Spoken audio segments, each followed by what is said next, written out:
kita akan membahas dari kisah para rasul. Nah, kenapa saya bicara tentang kisah para rasul untuk ajak kita bahas dari pasal 1 sampai pada pasal yang terakhir dari kitab ini setelah kitab Efesus?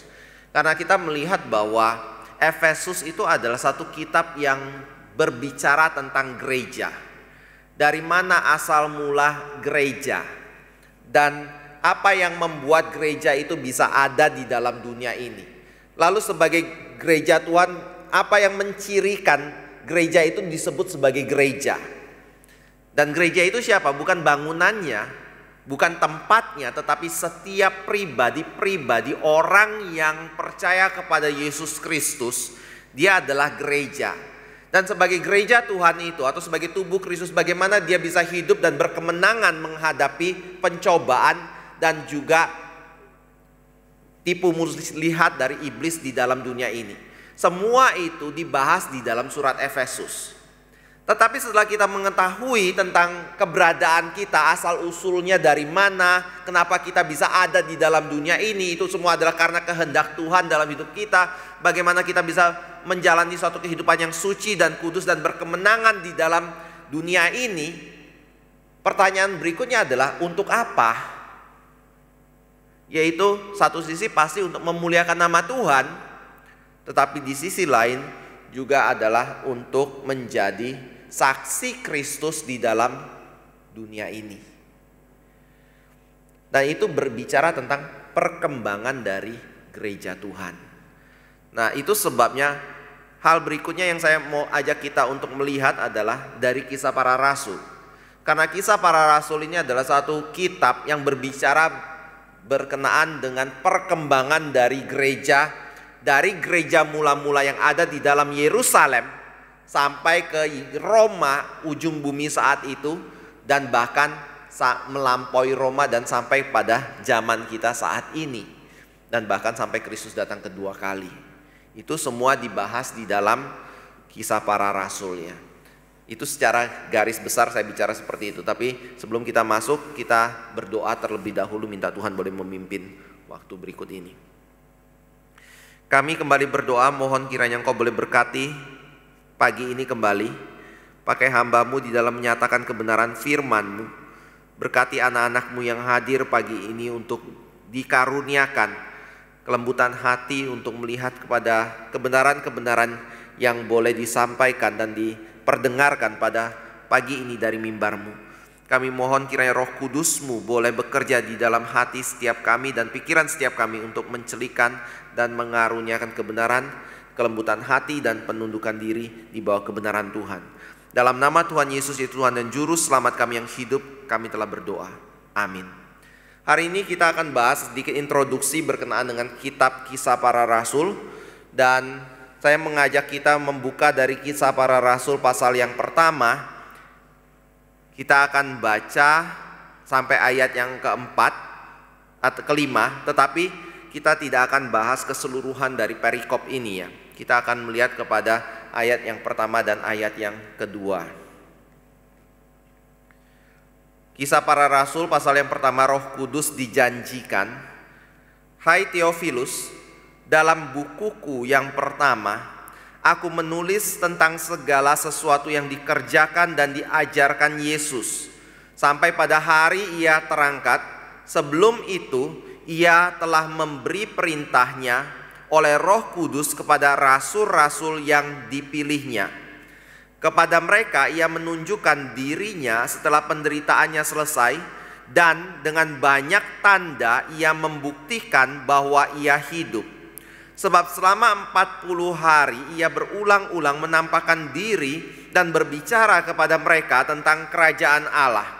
Pada suatu hari ketika Ia makan bersama-sama dengan mereka, Ia melarang mereka meninggalkan Yerusalem dan menyuruh mereka tinggal di situ menantikan janji Bapa. Yang demikian katanya telah kamu dengar daripadaku, sebab Yohanes membaptis dengan air, tetapi tidak lama lagi kamu akan dibaptis dengan Roh Kudus.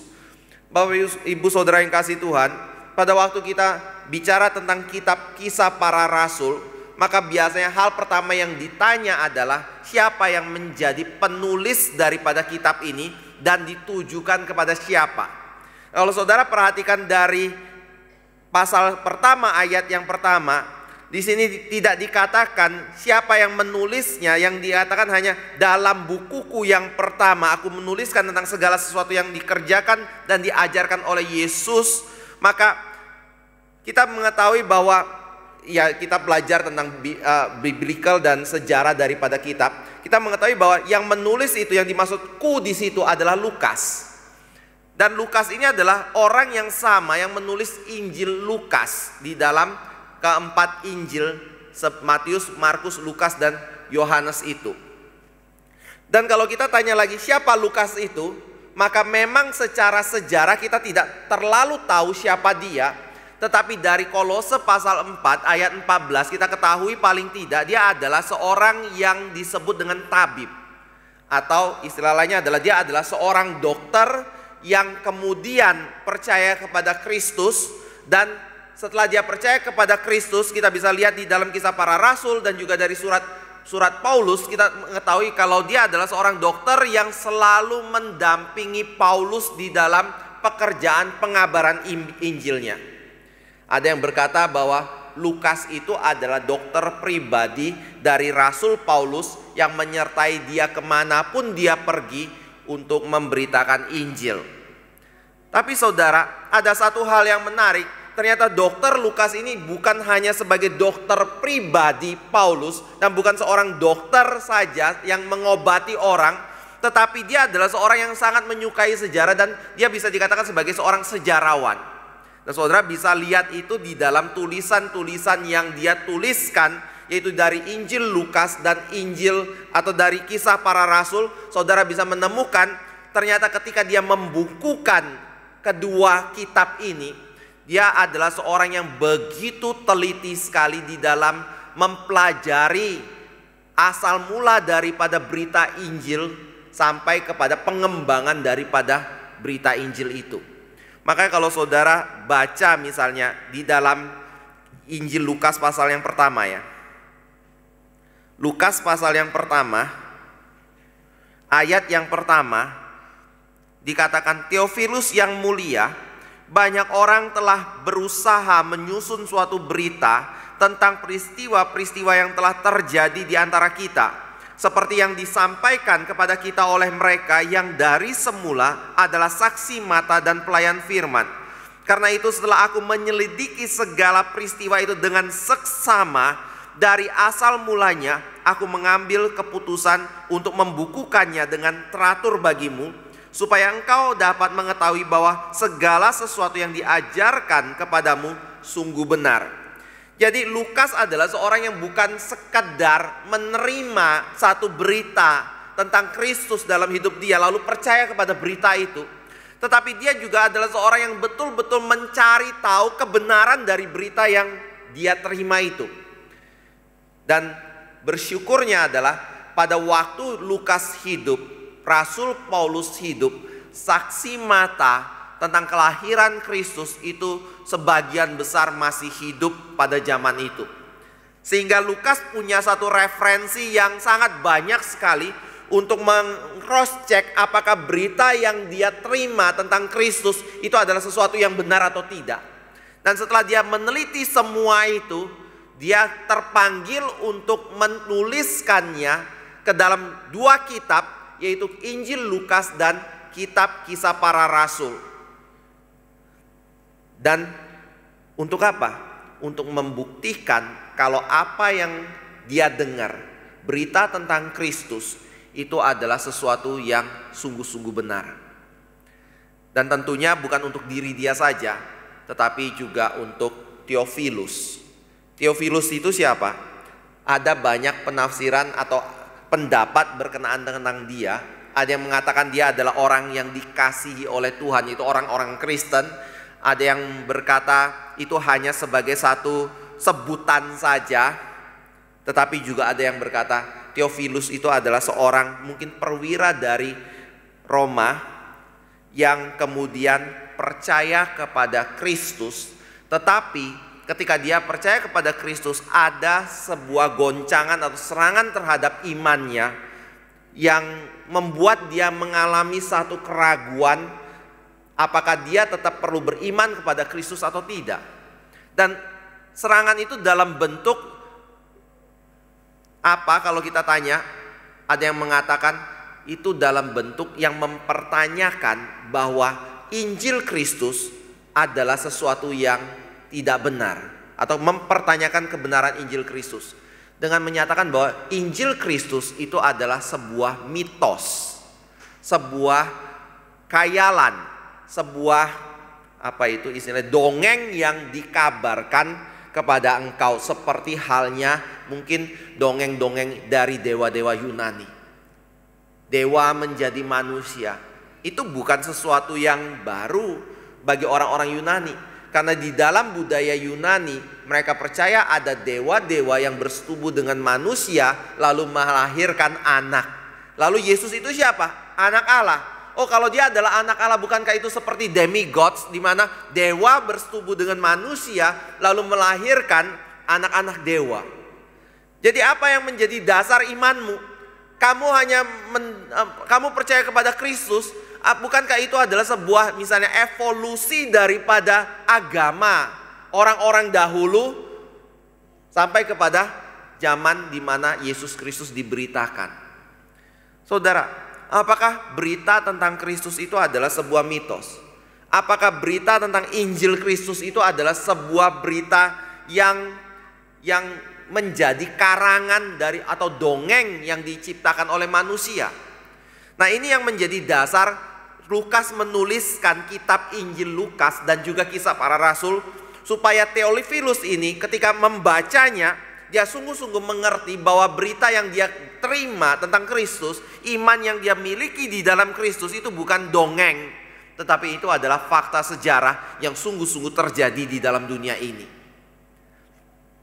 Dan Lukas adalah seorang yang begitu mahir di dalam menuliskan dan meneliti segala sesuatunya, termasuk di dalam kisah para rasul ini. Ada satu cerita di mana ada seseorang, saya lupa namanya siapa. Dia berusaha untuk dia adalah seorang ateis dan dia berusaha untuk membuktikan bahwa Injil kita itu adalah sebuah berita yang kita tidak bisa percaya. Karena di dalam Injil itu dia tidak percaya adalah firman Tuhan atau wahyu Tuhan. Dan untuk membuktikan bahwa Injil itu bukan wahyu Tuhan, dia bilang gampang. Saya akan pergi ke Yerusalem, ke Timur Tengah, ke daerah situ, dan saya akan menyelidiki semua tempat yang ada di situ yang dikatakan di dalam kitab suci. Dan kitab suci yang mana kalau kita tanya yang bicara tentang tempat-tempat itu, termasuk gelar-gelar daripada tokoh-tokoh orang yang disebutkan di dalam kitab suci itu, yaitu dari kisah para rasul. Saudara, kalau perhatikan kisah para rasul itu adalah satu kitab yang begitu banyak mencantumkan perjalanan dari orang percaya di situ. Kemana, ke kota A, ke kota B, kota C. Lalu di situ juga disebutkan nama dari gubernur yang sedang memerintah saat itu, atau kaisar saat itu, pejabat siapa yang ada pada zaman itu. Dan bagi si ateis ini, dia berkata, kalau saya bisa membuktikan ada satu saja tempat atau gelar yang salah yang dicatat di dalam kitab kisah para rasul, itu membuktikan kalau yang diajarkan atau dituliskan atau yang dipercayai oleh orang Kristen itu adalah sebuah kesalahan, bukan wahyu dari Tuhan Allah. Karena yang namanya wahyu pasti Tuhan pelihara. Yang namanya wahyu, kalau itu bersumber dari Tuhan, pasti harusnya tidak boleh ada kesalahan yang dituliskan di dalam kitab suci itu. Dan saudara tahu, ketika dia menyelidiki, dia mulainya dengan optimis, berkata 1 tahun saya akan kembali dan buktikan bahwa kitab suci itu salah, tidak benar, tidak perlu dipercayai.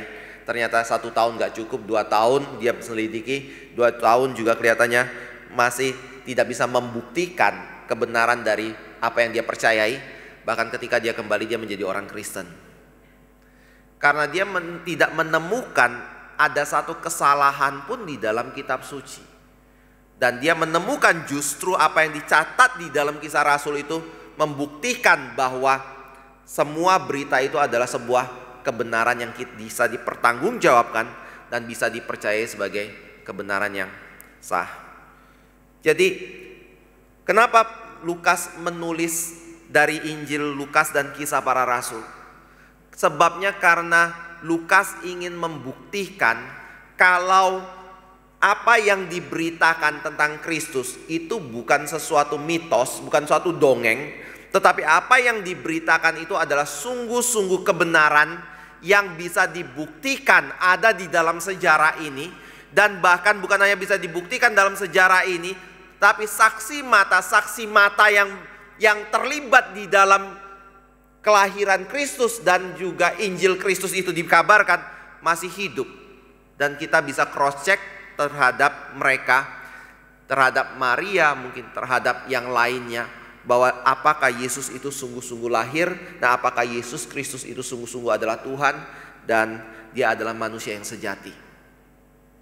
Jadi itu yang menjadi tujuan pertama, kenapa Lukas menulis daripada Injil Lukas dan juga kitab Kisah Para Rasul ini ya. Lalu hal berikutnya adalah apa yang mendasari Lukas ingin menulis Injil ini. Kalau saudara mau lihat di dalam seluruh daripada kitab ini, ada banyak sekali hal-hal yang menjadi tema, yang menjadi subtema daripada Injil ini. Tetapi sebelum kita masuk ke dalam subtema itu, ada satu hal yang saya ingin tekankan juga, yaitu pada waktu Lukas menulis kitab ini dan kita mempelajari latar belakangnya, selain untuk membuktikan kalau Yesus Kristus itu adalah kebenaran dan dia sungguh-sungguh ada dalam sejarah dunia ini, tetapi juga kitab Kisah Rasul ini adalah satu kitab yang merupakan suatu peralihan untuk menceritakan bagaimana Injil Kristus itu berkembang dari Yerusalem, Yudea, Samaria sampai ke ujung bumi. Atau istilah lainnya seperti ini. Kalau saudara perhatikan 4 Injil, lalu kemudian saudara buang kitab Kisah Para Rasul, dan saudara masukkan surat-surat yang lain, maka surat lain yang pertama harus masuk adalah Roma kan. 4 Injil, Kisah Rasul dibuang, yang berikutnya adalah Roma. Roma bicara tentang apa?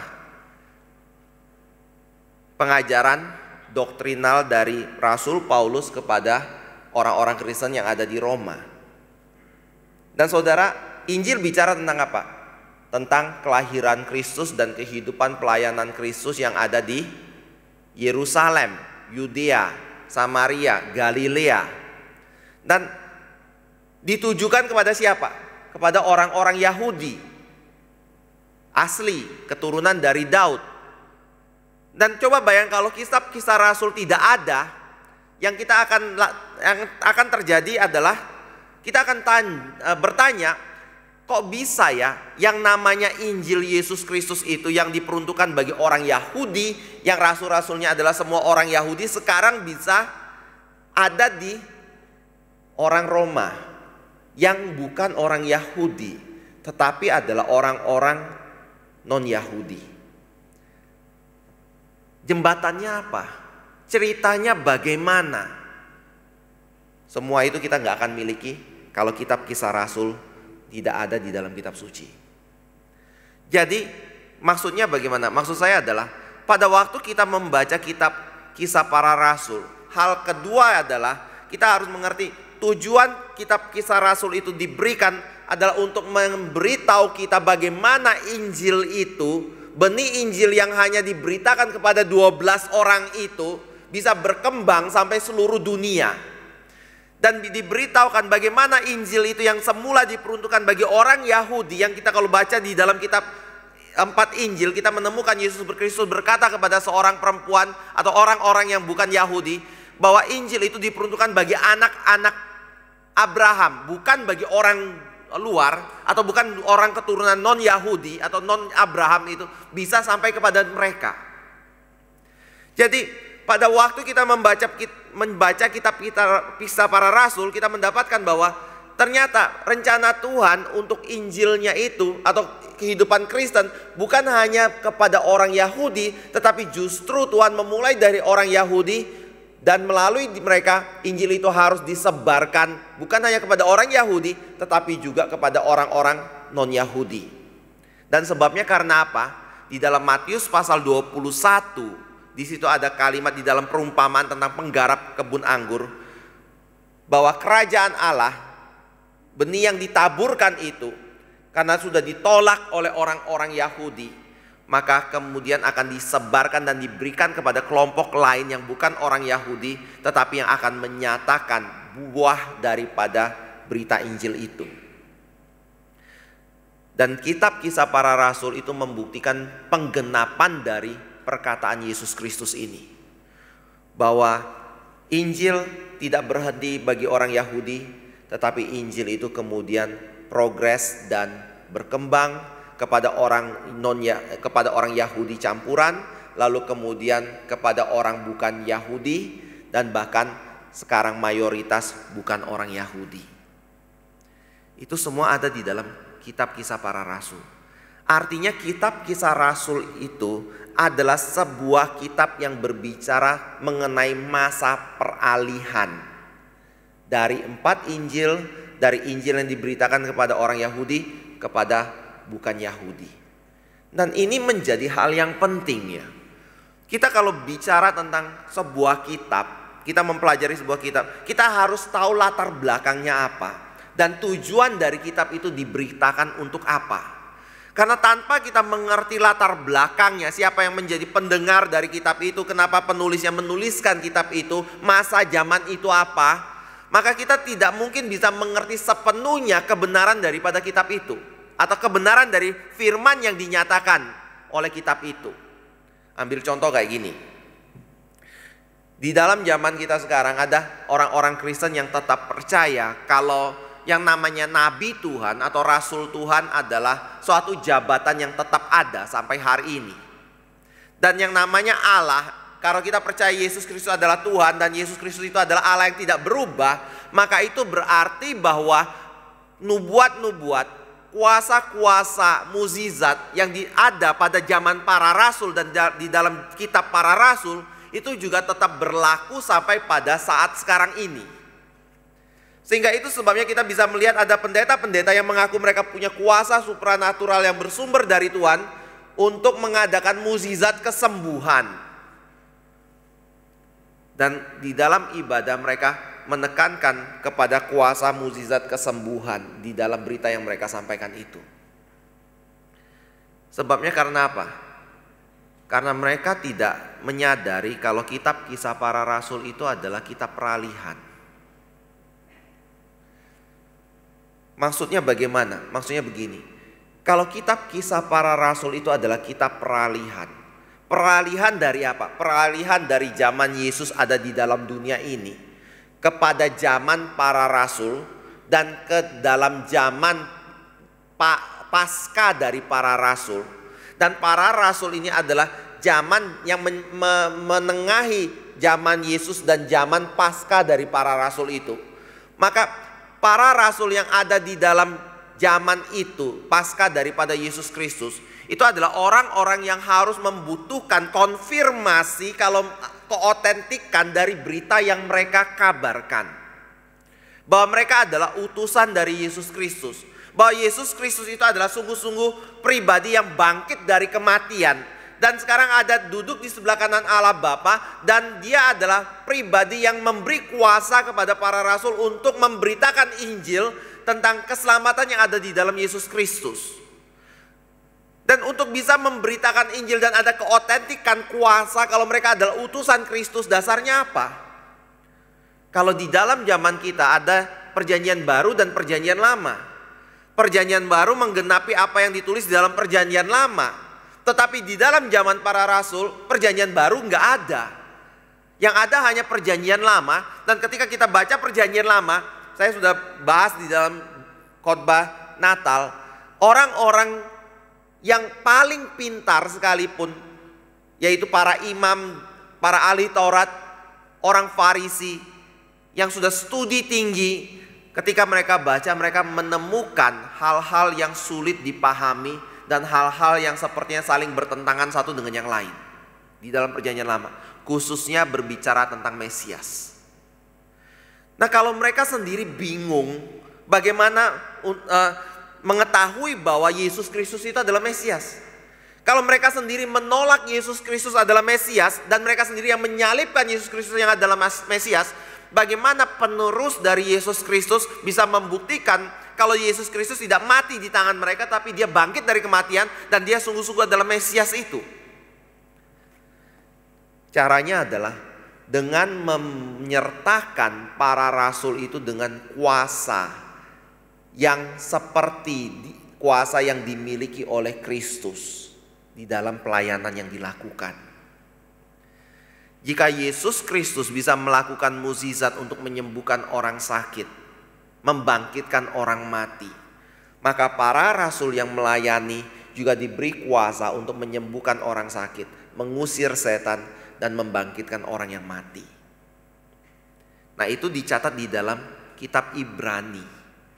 Di dalam Ibrani dikatakan mukjizat yang dilakukan oleh para rasul itu adalah satu tanda yang membuktikan kalau Kristus yang mengutus diri mereka. Karena pada waktu itu belum ada perjanjian baru. Pada waktu itu mereka lah yang harus menuliskan perjanjian baru untuk diwariskan di dalam gereja Tuhan. Itu sebenarnya kalau saudara perhatikan di dalam misalnya di dalam Kisah Para Rasul pasal yang ke-2, khotbah Petrus ya, di hari Pentakosta. Di dalam ayat yang ke-22 dikatakan, "Hai orang-orang Israel, dengarlah perkataan ini. Yang aku maksudkan ialah Yesus dari Nazaret, seorang yang telah ditentukan Allah dan yang dinyatakan kepadamu dengan kekuatan-kekuatan dan mukjizat-mukjizat dan tanda-tanda yang dilakukan oleh Allah dengan perantaraan dia di tengah-tengah kamu seperti yang kamu tahu." Jadi pada waktu dia melakukan mukjizat dan tanda-tanda, tujuannya untuk apa? Untuk menyatakan kalau Yesus Kristus itu adalah penggenapan nubuat yang ada di dalam perjanjian lama. Kalau dialah Mesias itu. Dan saudara, saya nggak akan bahas terlalu jauh lagi karena kita sudah bahas di dalam Natal yang menyatakan bahwa pada waktu Yohanes Pembaptis bertanya, "Yesus, engkaukah Mesias itu yang harus kami nantikan ataukah aku harus menantikan orang lain?" Yesus mengutip Yesaya untuk membuktikan kalau dia adalah Mesias itu. Dengan mengatakan kalau dia adalah orang yang menyembuhkan orang sakit, membangkitkan orang mati, mentahirkan orang yang menderita sakit kusta dan yang lain-lainnya. Semua itu menjadi ciri daripada Mesias kalau dia datang di dalam dunia ini. Dan kalau kita bicara tentang Yesus seperti itu, lalu apa bukti kalau rasul-rasul itu adalah utusan Yesus Kristus? Caranya adalah dengan menyertakan pelayanan rasul itu dengan kuasa-kuasa, mukjizat dan tanda-tanda. Nah, sekarang yang menjadi hal yang lebih pelik adalah seperti ini. Bagaimana ketika para rasul itu mati? Bagaimana ketika para rasul itu kemudian satu persatu telah menuliskan perjanjian baru yang mereka harus tuliskan? Oh ya, sebelum itu saya mau bilang juga ya, Lukas itu bukan rasul ya. Dia adalah salah satu orang yang bukan Yahudi, satu-satunya bukan Yahudi yang menuliskan kitab Injil Lukas dan kitab para rasul ini. Dan kita percaya Tuhan memakai dia dan apa yang dia tulis itu otentik benar karena satu sisi dia menuliskan berdasarkan sejarah, dia mendapatkan wahyu dari Tuhan, tetapi juga ada Pak Rasul Paulus yang menjadi pendamping atau mentor daripada Lukas di dalam menuliskan kedua Injilnya ini ya. Nah saudara, bagaimana ketika para rasul itu satu persatu mati? Di dalam Kisah Para Rasul ketika Yudas Iskariot mati, lalu dia akan digantikan, Petrus bicara, ada syarat seseorang itu disebut rasul. Pertama adalah dia harus seorang yang sudah dibaptis dari baptisan Yohanes Pembaptis. Dia harus ada di dalam dunia ini bersama-sama dengan Kristus ketika Yesus melayani dalam dunia ini. Dia adalah seorang yang harus menyaksikan Yesus Kristus itu mati dan bangkit dari kematian. Baru dia bisa dipilih menjadi rasul yang menggantikan Yudas Iskariot yang mati bunuh diri itu. Jadi pada waktu kita bicara tentang jabatan rasul itu bukan sembarangan orang di zaman sekarang. Tuhan bicara, kamu harus tabiskan orang itu jadi rasul, maka orang itu jadi rasul. Karena orang itu punya kuasa, maka orang itu disebut sebagai rasul Tuhan. Apalagi dia memberitakan pengajaran Alkitab. Bukan seperti itu, ada syarat-syarat lain yang harus menyertai seseorang untuk disebut sebagai rasul Tuhan. Nah, bagaimana kalau semua orang itu sudah mati dan tidak ada lagi? Dan orang-orang yang ditetapkan oleh Tuhan untuk menuliskan perjanjian baru itu sudah komplit dituliskan bagi manusia. Jawabannya adalah seperti halnya zaman perjanjian lama, di mana nabi tidak selalu ada, di mana firman Tuhan tidak selalu disampaikan secara oral kepada orang Israel, di mana kitab suci dituliskan kepada umatnya untuk dipelajari dan menjadi penuntun di dalam kehidupan umatnya.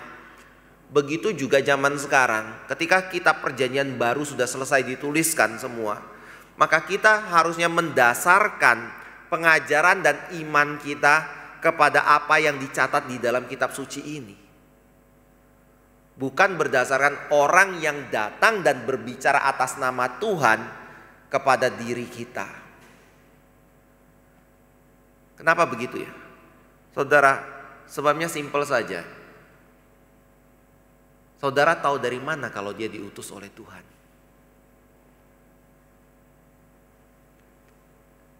Kalau saya bilang kayak gini, saudara, tadi malam Tuhan menemui saya. Lalu Tuhan ingin saya bicara sesuatu kepada saudara. Kalau nanti sore kita semua harus minum kopi. Misalnya kayak gitu. Saudara percaya nggak saya dapat wahyu dari Tuhan untuk kita minum kopi? Enggak kan?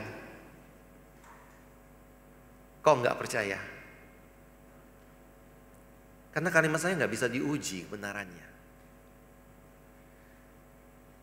Tetapi kalau kita punya Alkitab yang adalah wahyu dari Tuhan, semua orang yang mengklaim dirinya mendapatkan wahyu dari Tuhan pasti memberitakan sesuatu berita yang tidak menyimpang dari ini, Alkitab. Itu menjadi dasar bukti. Makanya kalau orang mengatakan mereka adalah orang yang tetap mengandalkan namanya jabatan nabi, namanya jabatan rasul untuk memberitakan pengajaran, pelan-pelan yang terjadi adalah mereka akan menyingkirkan ini di dalam pelayanan gereja mereka. Karena begitu mereka baca ini, mereka tahu bahwa apa yang mereka sampaikan bertolak belakang dengan ini. Dan celakanya adalah orang Kristen yang mengikuti mereka berpikir kalau yang mereka ikuti adalah utusan Tuhan. Padahal prinsip dari Alkitab jelas sekali bahwa Alkitab adalah sesuatu yang diwahyukan oleh Tuhan melalui para rasul dan para nabinya. Dan Alkitab sudah komplit dituliskan. Dan tidak ada lagi jabatan rasul dan nabi di dalam dunia ini untuk meneruskan wahyu-wahyu Tuhan yang diberikan secara oral. Karena semua itu tidak pernah bisa diuji kebenarannya. Nah, kita kembali ke dalam bagian ini ya.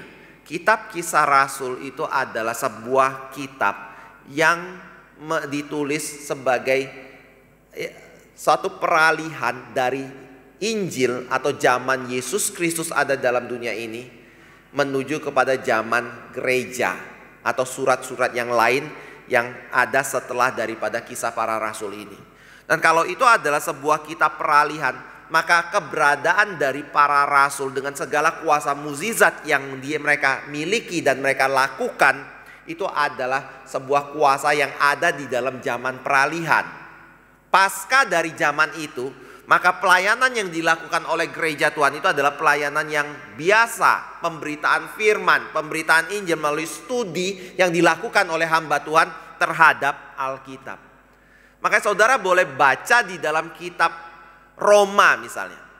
Saudara boleh baca menuju kepada kitab 2 Timotius, yaitu akhir daripada kehidupan Rasul Paulus. Saudara nggak akan menemukan ada mukjizat di situ. Saudara nggak akan menemukan ada yang namanya nabi di situ. Ataupun orang-orang yang mendapatkan wahyu Tuhan secara langsung di situ. Bahkan Paulus berkata, kalau ada orang yang berani mengklaim diri mereka mendapatkan wahyu Tuhan. Hati-hati, jangan-jangan mereka adalah nabi palsu. Bahkan kamu harus hati-hati kalau ada orang-orang yang melakukan mukjizat atas nama Yesus Kristus. Kamu harus hati-hati dan mencurigai kalau mereka adalah nabi palsu. Dan di dalam kitab Kisah Para Rasul, ketika Paulus berpisah dengan penatua-penatua yang ada di Efesus, dia bilang, saya bersedih hati karena apa? Saya tahu bentar lagi dan sekarang sudah ada serigala-serigala yang datang untuk menghancurkan engkau, merusak imanmu. Saudara, yang namanya nabi palsu, yang namanya Mesias palsu, itu pastilah orang-orang yang berusaha meniru pelayanan dari Mesias dan nabi. Dan salah satu ciri yang paling gampang untuk menyatakan atau keotentikan itu adalah melalui mukjizat, kan? Yang menyertai suatu pemberitaan yang mereka kabarkan. Tapi kalau kita punya kitab suci, semua orang bisa teliti, semua orang bisa uji kebenarannya. Dan setiap hamba Tuhan yang mengajarkan satu pengajaran lain daripada kitab suci ini, kita bisa klaim kalau mereka adalah hamba Tuhan palsu. Karena ada dasar otentik ini yang gak bisa diubah-ubah lagi. Dan tidak boleh diubah-ubah lagi.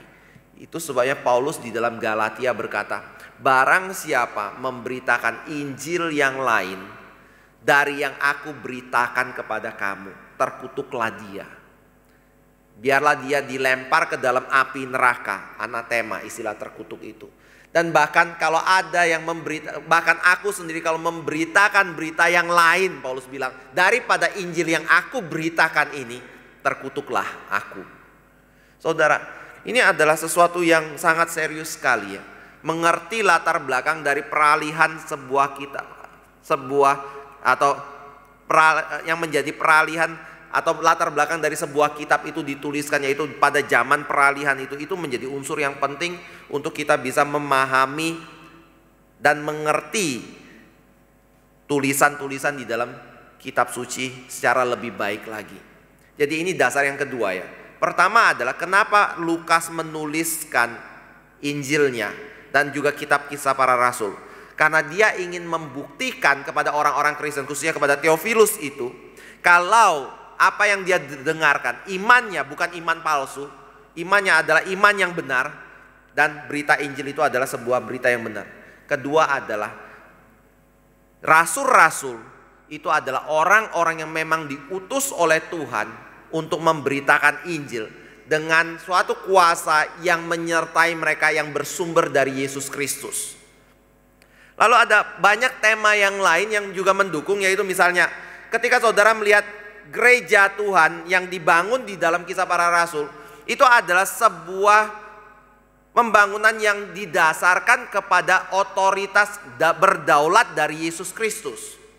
Maksud saya adalah pada waktu Yesus mendirikan gerejanya, di mana gereja itu harus didirikan, itu adalah otoritas dari Kristus. Misalnya di dalam Kisah Rasul ada bagian di mana ketika Paulus ingin menyeberang ke satu wilayah tertentu, lalu di situ dia ditolak untuk pergi ke situ, tetapi ada orang dari Makedonia yang melambai-lambaikan tangannya, lalu dia akhirnya pergi ke Makedonia. Sebelumnya mau ke Asia ya, tapi dia tidak diizinkan untuk pergi ke situ, tapi pergi menuju ke Asia. Dasarnya apa? Ya dari otoritas Kristus yang menentukan itu. Lalu hal lainnya adalah ketika gereja itu mulai didirikan, kita bisa melihat kuasa daripada Kristus itu begitu nyata sekali dari usaha orang-orang yang berusaha menutup gereja tetapi gagal untuk melakukannya. Saudara, kalau baca Kisah Para Rasul, kita akan menemukan ternyata berita Injil ketika diberitakan bukan hanya menerima suatu respon yang baik dari orang yang menerimanya, tetapi juga respon penolakan dari orang yang menolaknya. Dan penolakan itu bukan sesuatu yang hanya berkata, saya tidak mau percaya. Tetapi juga penganiayaan yang timbul daripada penolakan itu. Dan pada waktu mereka berusaha menganiaya orang Kristen, tujuannya adalah untuk membinasakan orang Kristen. Dan salah satu dari orang itu yang sangat terkenal sekali adalah Rasul Paulus sendiri. Ketika mereka berusaha membinasakan orang-orang Kristen, menganiaya mereka, menekan mereka, menindas mereka, supaya berita Injil tidak bisa diberitakan lagi. Alkitab menyatakan nggak ada satu orang pun yang cukup berkuasa untuk menahan lajunya berita Injil itu. Berita Injil tetap harus tersiar dan kabar sampai ke ujung bumi, sampai pada zaman kita saat ini. Jadi ketika kita baca Kisah Para Rasul, kita bisa menemukan ada campur tangan Tuhan, kuasa Tuhan yang menyertai pemberitaan Injil untuk gerejanya boleh didirikan dan terus bertahan dan bahkan berkembang secara lebih besar dan secara lebih luas. Di tengah-tengah penolakan dan penganiayaan dan hambatan yang terjadi di dalam pengembangan gereja Injil. Lalu yang berikutnya, yang keempat adalah pada waktu mereka melayani, Alkitab juga, Kisah Rasul ini juga mengatakan bahwa pelayanan yang sukses itu tidak mungkin bisa terjadi dari usaha manusia semata. Tetapi pelayanan itu bisa berhasil karena ada Roh Kudus atau kuasa Tuhan yang diberikan kepada rasul-rasul untuk melayani. Makanya kalau saudara lihat di dalam Kisah Rasul pasal yang pertama, ketika murid-murid mengetahui Yesus Kristus bangkit dari kematian, lalu ketika mereka mengetahui bahwa Yesus akan naik ke sorga, satu hal yang Yesus tekankan kepada para murid adalah kalian tidak boleh keluar dari Yerusalem, kalian tidak boleh mulai melakukan pelayanan, kalian harus tunggu di Yerusalem. Tunggu sampai kapan? Berapa lama? Mereka nggak tahu semua. Tetapi satu hal yang mereka harus lakukan, mereka harus tunggu sampai peristiwa Pentakosta terjadi. Dan Yesus beritahu kepada mereka satu hal, yaitu seperti Yohanes membaptis kamu dengan air, maka aku akan membaptis engkau dengan Roh Kudus. Dan sebelum itu terjadi, kamu tidak boleh pergi melayani. Jadi di situ Yesus mau mengajarkan ada satu prinsip, sebuah pelayanan di dalam gereja Tuhan, kalau ingin berhasil, itu bukan karena kuasa dan kemampuan kita, tetapi ada kuasa pertolongan dari Roh Kudus yang menyertai pelayanan itu, baru pelayanan itu menjadi sebuah pelayanan yang akan berhasil di dalam dunia ini. Lalu yang ketiga adalah lima ya. Tema yang kelima adalah pada waktu kita bicara tentang Kisah Para Rasul, maka di dalam Kisah Para Rasul ini kita akan menemukan bahwa orang-orang yang melayani itu adalah orang-orang yang tunduk kepada Tuhan, yang taat di bawah otoritas Tuhan. Mereka bukan orang-orang yang mengerjakan apa yang menjadi agenda mereka pribadi. Mereka bukan orang-orang yang mengerjakan apa yang menjadi keinginan hati mereka dan memberitakan sebuah berita yang sesuai dengan keinginan hati mereka. Tetapi mereka adalah orang-orang yang memberitakan apa yang Kristus ingin beritakan melalui diri mereka. Nah, kita bisa tahu dari mana? Ada beberapa dasar misalnya. Saudara bisa lihat misalnya di dalam Kisah Para Rasul pasal 1 ketika Matias terpilih menggantikan Yudas Iskariot. Maka keberadaan Matias itu adalah sesuatu yang ada karena pilihan Tuhan dan bukan pilihan para rasul. Jadi mereka berusaha tunduk di bawah otoritas itu. Lalu yang kedua misalnya saudara bisa lihat di dalam Kisah Rasul pasal 10 ketika Petrus pergi untuk memberitakan Injil kepada Cornelius misalnya. Di situ Petrus sendiri sebenarnya tidak mau menginjakan kakinya kepada rumah orang yang bukan Yahudi. Tetapi Tuhan memimpin Petrus untuk melihat pada satu penyataan ada binatang-binatang haram yang ada di atas kain untuk disembelih dan dimakan. Yang mau menyatakan kalau kamu tidak boleh menyatakan sesuatu haram kalau Tuhan menyatakan itu halal. Nah, pada waktu dia sedang merenungkan apa maksud daripada penglihatan itu, maka ada orang-orang Cornelius datang di depan rumahnya. Lalu ketika mereka mencari Petrus, ada suara Tuhan yang berbicara di dalam hati Petrus yang mengatakan, kamu harus ikut orang itu. Kamu percaya dia adalah orang yang diutus oleh Tuhan. Lalu dia pergi dan ketika bertemu dengan Cornelius dalam rumahnya, dia ngomong, saya baru mengerti kalau Tuhan menyuruh kita untuk tidak boleh membeda-bedakan manusia, Yahudi dan non-Yahudi. Seharusnya saya tidak injakkan kaki di sini, tapi Tuhan meminta saya datang, maka saya datang ke sini untuk bertemu dengan kamu, Cornelius. Saudara bisa mundur sedikit, ada Filipus yang memberitakan Injil di Samaria. Tetapi kemudian ketika dia selesai memberitakan Injil di Samaria, dia dibawa pergi ke satu jalur Gaza di mana dia bertemu dengan seorang sida-sida dari Ethiopia. Semua itu karena keinginan siapa? Bukan karena keinginan para rasul, tetapi karena keinginan Tuhan untuk menentukan siapa yang harus bertemu dengan Injil Tuhan dan kemudian percaya kepada Kristus lalu mendirikan gerejanya. Jadi ada dasar itu ya. Para rasul ketika memberitakan Injil atau bekerja melakukan pelayanan itu bukan karena mereka ingin melakukannya berdasarkan agenda pribadi mereka, tetapi mereka melakukannya berdasarkan agenda dari Kristus di dalam hidup mereka. Saya percaya ini adalah prinsip penting sekali sebagai orang Kristen. Ketika kita ditebus oleh Kristus, setelah kita menjadi orang Kristen, pertanyaan adalah agenda siapa yang kita jalankan dalam hidup kita. Kalau kita hanya menjalankan apa yang menjadi kepentingan kita dan keinginan kita, selalu dari pagi sampai malam kita punya keinginan yang harus dipenuhi. Maafkan kalau saya katakan itu bukan prinsip Kristen ya. Itu bukan sesuatu yang menjadi gaya hidup dari orang-orang Kristen mula-mula dan para rasul yang ada di dalam gereja mula-mula. Karena yang mereka lakukan adalah mereka memikirkan apa yang menjadi kehendak Allah. Walaupun itu berarti mereka harus korbankan diri mereka demi kehendak Allah terjadi. Mereka rela korbankan diri mereka untuk kehendak Allah terjadi di dalam hidup mereka. Lalu ada contoh lain berkenaan dengan agenda ini. Bukan agenda mereka pribadi tapi agenda Tuhan. Yaitu dari tokoh-tokoh yang dicatat di dalam kitab Kisah Para Rasul. Saya boleh tanya enggak? Saudara kalau baca kitab Kisah Para Rasul, saudara pengen dapat gambaran apa di situ? Pengen tahu enggak Petrus itu akhir hidupnya seperti apa? Pengen tahu enggak Paulus itu matinya bagaimana? Pengen tahu enggak selain dari dua rasul ini bagaimana dengan Thomas? Bagaimana dengan Andreas? Bagaimana dengan rasul-rasul yang lain, Bartolomeo dan Matius? Di mana mereka? Pelayanannya apa? Pengen tahu enggak? Jujur saya juga pengen tahu. Tapi masalahnya adalah kita nggak dapatkan di dalam Kisah Para Rasul.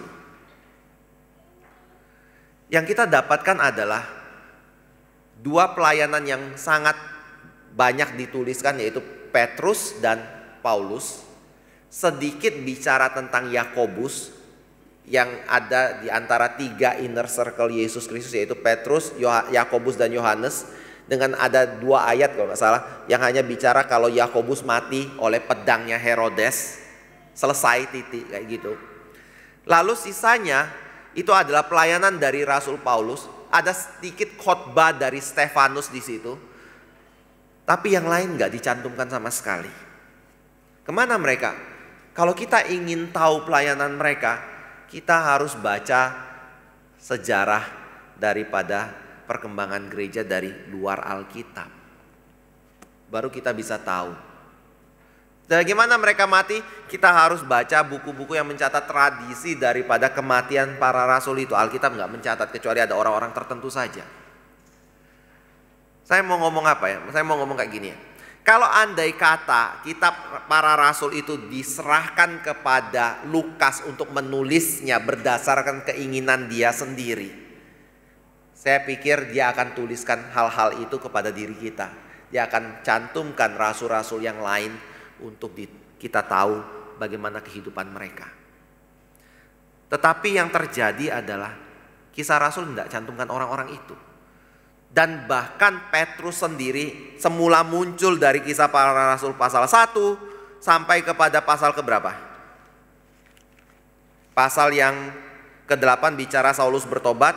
Pasal 9 itu bicara tentang Saulus juga. Lalu pasal 10 dan pasal 11. Pasal 12 Petrus masuk dalam penjara sedikit. Lalu mulai dari pasal 12 dan seterusnya itu bicara tentang Paulus. Petrus kemana ya? Enggak dikatakan sama sekali lagi. Kayaknya dibuang daripada Kisah Para Rasul. Dan bahkan Paulus sendiri ketika kita baca di dalam Kisah Rasul pasal yang ke-28 terakhir, dia hanya dicatat kalau dia ditahan di dalam penjara Roma, Injil diberitakan, tapi setelah itu selesai dituliskan. Gak ada lagi bicara tentang Rasul Paulus. Saudara, kenapa Lukas menulis seperti ini? Kenapa kisah para rasul itu berakhir dengan secara menggantung seperti itu? Ada orang yang mengatakan mungkin karena Lukas sudah mati pada waktu itu, sehingga dia tidak mencatat tentang penganiayaan yang terjadi kepada orang-orang di Yahudi, penghancuran bait Allah di situ. Dia tidak mencatat juga tentang kematian Rasul Paulus dikarenakan ini kerajaan Roma. Dia tidak bicara tentang Kaisar Nero yang menangkapi orang Kristen satu persatu karena mungkin dia sudah mati. Makanya kitab yang dia tulis itu selesai di situ. Tapi ada satu hal yang menarik, yaitu dalam pengertian seperti ini. Kenapa Tuhan hanya mencatat orang itu di dalam waktu tertentu lalu kayak menyingkirkan orang itu? Mencatat orang lain lalu menyingkirkan orang itu dari sejarah perkembangan kerajaan Allah. Pertama adalah untuk mau menyatakan kalau kita ini hanya alat Tuhan. Kita ini hanyalah sebuah instrumen, ya peralatan atau sebuah alat lah ya. Alat yang Tuhan gunakan untuk dipakai memberitakan Injil. Dan kita sendiri yang ada di dalam pekerjaan Tuhan itu harus menyadari kalau kita hanya alat yang diberikan satu anugerah khusus oleh Tuhan untuk terlibat di dalam pekerjaan Tuhan. Kenapa saya tekankan ini? Saya mau menekankan ini ya. Karena kalau kita tidak mengerti ini, kita akan berpikir bahwa kita itu adalah orang yang penting. Tetapi kalau kita mengerti bahwa yang menjadi kisah Injil itu adalah kisah tentang kerajaan Tuhan, yang menjadi raja di dalam kerajaan itu adalah Kristus, dan yang harus digenapi itu adalah rencana Tuhan dan bukan rencana kita, atau kehendak Tuhan dan bukan kehendak diri kita. Maka kita sebagai orang-orang yang ada di dalam ladang pelayanan dari kerajaan itu menyadari satu hal, kalau kita tidak berbagian di dalam rencana Tuhan dan kehendak Tuhan, maka kita tidak akan diingat oleh Tuhan sampai selama-lamanya. Arti dari hidup kita itu adalah pada waktu kita mengerjakan atau berbagian atau mencemplungkan diri kita di dalam jalur pelayanan dari Tuhan. Dan ketika Tuhan ngomong stop, cukup, itu berarti sudah cukup bagi diri kita. Dan kita nggak bisa menambahkan itu lagi. Saudara paham maksud ini? Saya mau ajak kita melihat seperti ini ya. Berbagian di dalam pekerjaan Tuhan itu adalah anugerah. Dan berbagian di dalam pekerjaan itu kalau adalah anugerah, itu bukan sesuatu yang akan selalu ada dalam hidup kita. Ada batasnya. Ada kesempatan itu. Dan kalau kita tidak mau mengikutinya, kita menolaknya, dan kita mengulur-ngulur waktu untuk melakukan apa yang menjadi rencana Tuhan, maka kita tidak dapat bagian sama sekali. Dan pada waktu kita berbagian di dalamnya, kita harus mengerti satu hal, bahwa bukan kita yang penting, tetapi Tuhan yang penting. Kehendak Dia yang penting. Kita boleh ada, kita boleh tidak ada, tetapi apa yang menjadi kehendak Tuhan harus terus terjadi dan harus terus digenapi. Itu prinsip pelayanan. Dan para rasul, baik itu Petrus ataupun Paulus, sangat mengerti prinsip ini. Makanya saya percaya mereka tidak komplain kepada Lukas. Lukas, kok kamu cuma cerita saya sampai pasal yang ke-12 lalu berhenti di situ? Kamu nggak teruskan cerita saya, lalu kamu ganti dengan orang yang namanya Paulus itu. Karena dia tahu bagian dia sudah selesai, harus berganti kepada pelayanan dari Rasul Paulus. Ada bagian di mana Tuhan akan tempatkan kita dan Tuhan jatuhkan kita. Atau bukan istilah jatuhkan itu merusak kita ya, tapi Tuhan akan mencopot kita dari bagian itu untuk orang lain menempatkan dan meneruskan pelayanan itu. Bapak Ibu Saudara yang kasih Tuhan, ini adalah salah satu tema lain yang kita bisa pelajari dalam kitab suci ini. Selain dari tema-tema lain misalnya berkenaan dengan gereja administrasi gereja mula-mula itu seperti apa, kehidupan orang Kristen di dalam gereja mula-mula itu bagaimana, itu ada di dalam Kisah Para Rasul. Dan saya nggak akan perpanjang lagi karena waktu kita yang sudah sangat panjang sekali ya. Tapi ini adalah satu kitab yang penting sekali dan sangat baik sekali. Walaupun ceritanya sepertinya bicara tentang sejarah perkembangan dari gereja, tetapi di balik daripada sejarah perkembangan dari gereja itu ada prinsip-prinsip firman Tuhan yang tetap menyertai sejarah perkembangan gereja itu. Dan itu adalah hal yang kita bisa pelajari dan kita bahas di dalam Kisah Para Rasul ini. Nah, itu yang akan menjadi pembahasan kita ke depannya pada waktu kita akan membedah satu persatu dari perikop di dalam Kisah Para Rasul ini ya. Kiranya Tuhan boleh berkati kita. Tidak ada satu kitab dari yang Tuhan wahyukan itu yang tidak berguna untuk kita pelajari. Semua kitab itu berguna. Semua kitab itu bermanfaat bagi diri kita. Ada orang yang pernah datang kepada saya lalu tanya, "Pak, saya kalau baca kitab Imamat, saya nggak ngerti sama sekali. Kalau gitu gimana Pak? Boleh nggak saya lompat saja kitab Imamat? Karena saya nggak ada kepentingannya di situ dan saya nggak ngerti tentang kitab Imamat." Saudara, saya percaya kalau kita belajar, kita menyelidiki latar belakang dari kitab Imamat, tujuannya untuk dituliskan, kita bandingkan dengan kitab Perjanjian Baru, kita akan paham kenapa kitab Imamat harus diberikan. Jadi pada waktu kita membaca kitab suci, dasarnya bukan karena kitab ini cocok dengan saya, kitab ini saya bisa mengerti. Kita harus mengerti satu hal, bahwa semua kitab yang Tuhan wahyukan, 66 kitab itu bagi kita berarti tidak ada satu dari 66 kitab itu yang tidak berguna bagi diri kita. Semuanya pasti berguna. Kalau saya nggak paham, saya nggak mengerti apa yang dituliskan di situ. Caranya bukan melewatkan, tetapi mungkin itu adalah satu kesempatan yang Tuhan ingin uji dari diri kita, yaitu kita seberapa serius ingin menggali untuk memahami kebenaran dari kitab suci.